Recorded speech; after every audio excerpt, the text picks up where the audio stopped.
Welcome back to Keerthi's kitchen. இன்றைக்கி நம்ம என்ன செய்ய போகிறோன்னா உருளைக்கிழங்கு வறுவல் எப்படி செய்யுதுன்னு பார்க்கலாம் வாங்க.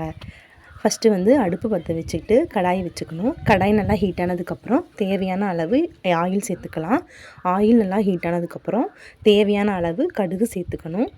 கடுகு நல்லா வெடித்து வந்ததுக்கப்புறமா தேவையான அளவு பச்சைக்கடலை பருப்பு சேர்த்துக்கலாம். அது நல்லா பொரிஞ்சதுக்கப்புறம் கருவேப்பிலை சேர்த்திக்கணும். கருவேப்பிலையும் நல்லா பொரிஞ்சிடணும். அதுக்கப்புறம் நம்ம கட் பண்ணி வச்ச உருளைக்கிழங்கு எடுத்து சேர்த்திக்கலாம். நெக்ஸ்ட்டு வந்து தேவையான அளவு மஞ்சத்தூள், மிளகுத்தூள், தனி மிளகாத்தூள், சிக்கன் மசாலா இதெல்லாம் சேர்த்து நல்லா வதக்கிக்கலாம். தேவையான அளவு சால்ட்டு போட்டு நல்லா வதக்கிக்கணும். தண்ணி ரொம்ப சேர்த்தக்கூடாது. அளவாக தண்ணி எடுத்து கலங்களை தொளிச்சு விட்டுறணும். அது நல்லா வெந்ததுக்கப்புறம் நல்லா வதக்கி விட்டால் சுவையான மொறுமொறுனான உருளைக்கிழங்கு தயார். நீங்களும் செஞ்சு பார்த்துட்டு எப்படி இருக்குன்னு கமெண்ட் பண்ணுங்கள். பாய்.